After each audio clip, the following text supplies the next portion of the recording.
I talk a lot about the book, Four Keys to Hearing God's Voice by Dr. I don't know if it's a doctor, but I think it's Dr. Mark Verkler. Uh, so I'm teaching it currently in my church, to ladies in my church. And one of the lessons is talking about using the eyes of your heart. In other words, imagine things.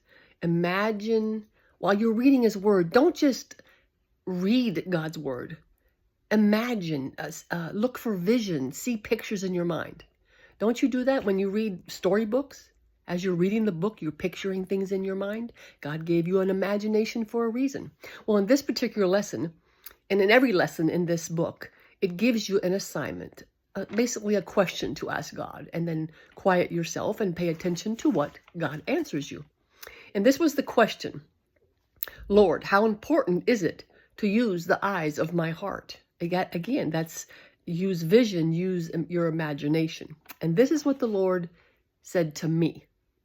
The eyes of your heart are in your spirit, where my spirit is. If you want to receive vision from me, it is important for you to use the eyes of your heart to imagine where you want me to add to what you see. I should say that again. If you want to receive vision from me, it is important for you to use the eyes of your heart to imagine where you want me to add to what you see. Wow. I gave you an imagination, so use it and enjoy it. When you read my word, don't just read the words, see them. Make them come alive in your heart. I will then add to what you see to reveal deeper truths about me and what I want you to see. Now, using the eyes of your heart, using your imagination is the right side of your brain. So sometimes for some of us, that's hard to do because we're more left brain people. But one of the ways to do this is to listen to music, because music is from the right side of the brain, right? It administers, I guess, to the right side of the brain. Listen to soaking worship music. That's worship music with no words. It kind of takes your mind to the right side of the brain.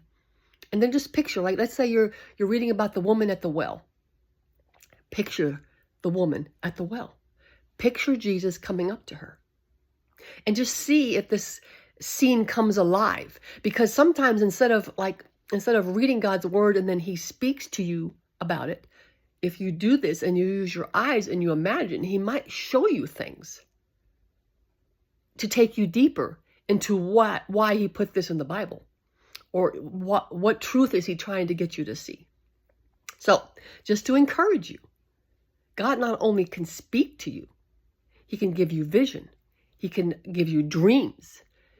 He uses your imagination to do that. So, and maybe that's more your thing than listening to his voice. So pay attention to that. We can't put God in a box. He will speak to us any way he wants to. And he does use your DNA, how you were made, left brain, right brain. He takes all that into consideration. Anyway, so it is important to use the eyes of your heart to receive vision from the Lord.